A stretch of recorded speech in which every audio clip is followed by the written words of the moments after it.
Alright, good evening, ladies and gentlemen. Welcome to my thoughts on Assassin's Creed Revelations for the Xbox 360. I am going to be sick in this video, just so you know. So, just in case you understand that when you're sick, your voice and your mind, they're kind of off, you know? You just gotta understand that.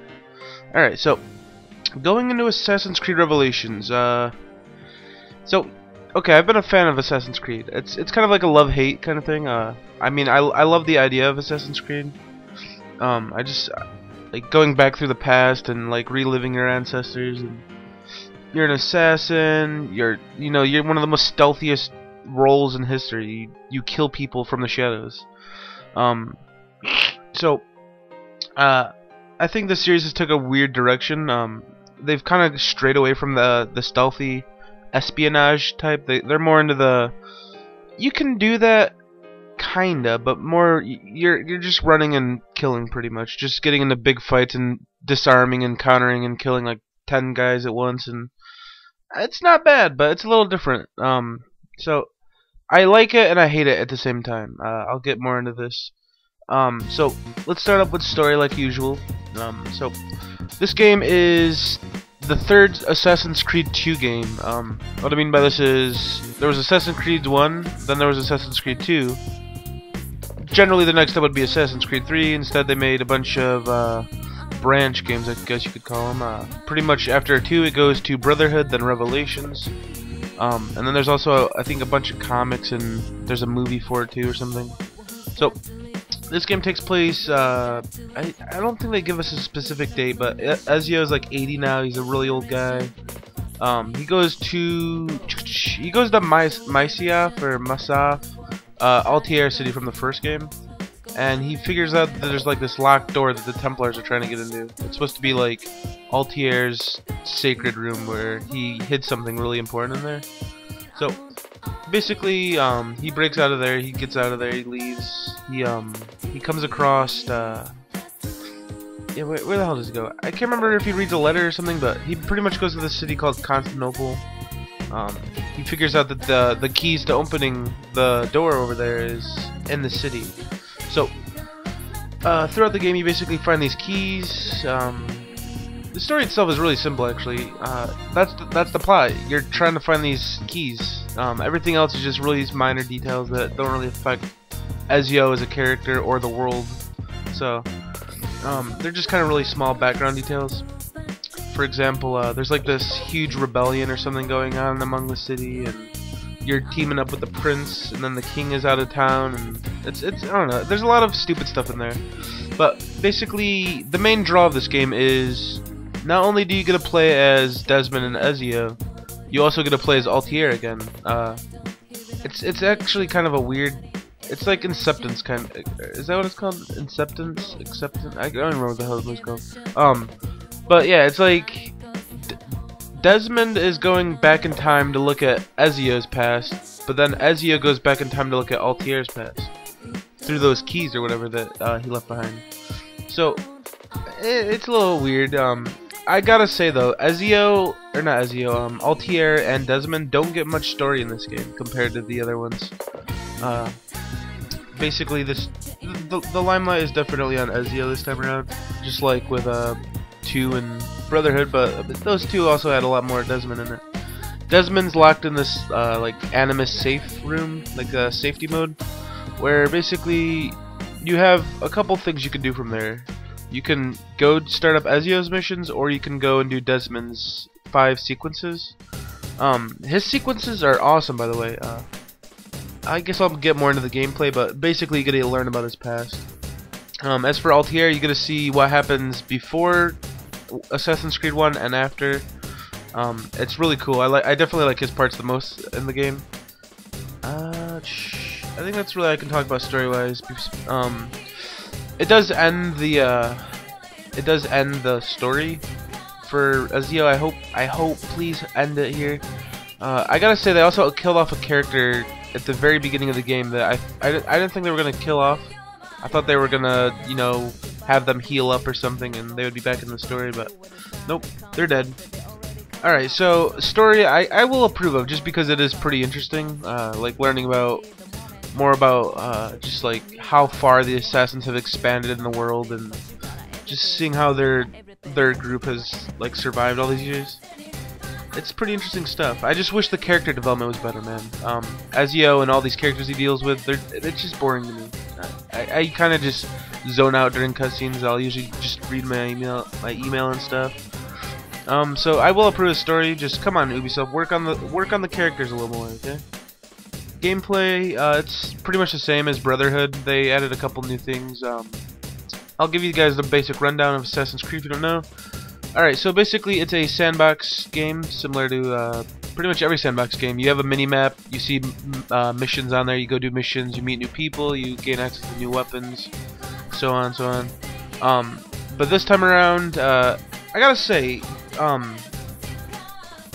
they did add a couple cool things in here, like the hook blade. They added in bombs and bombs making. You can craft bombs and stuff.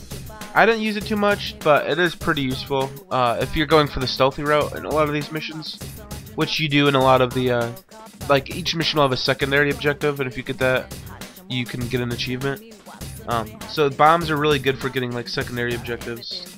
Not so much for just killing enemies. They are okay, but I prefer to just counter kill everything. They added in Desmond sequences, which this is what Portal should have been to me. It's fast. No, I can't really say that because Portal's pretty fast too. But it just, to me, it feels like a good puzzle game. It could be because it's not drastically hard. It's not one of those brain scratchers where you'll be messing around with a while. It's really straightforward puzzle solving, and I like that. It's like Tetris, you know. You pick it up and you know how to do it pretty much automatically. And then okay, I guess I can explain a little bit. I didn't really explain it very well.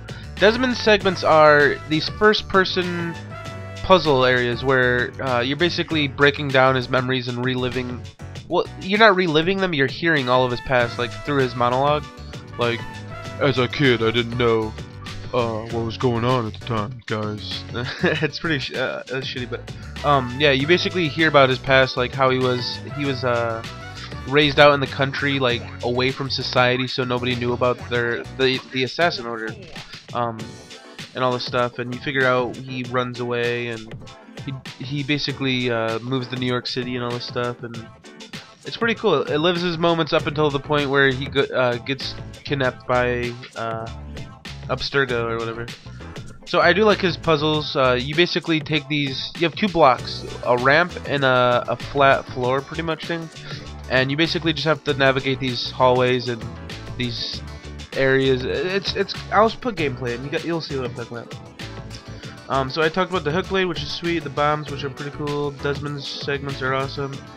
Den defense. They try to add in some tower defense elements. It's pretty late, but I liked it. It was pretty cool. Basically, enemies will go from one side of the screen to your den, which is where the assassins hide out. You can spawn several units from crossbow guys, gun guys, air assassins, which jump off the building onto people. You can build walls, and I'm not sure if you can build anything else, but that's all I've gotten so far.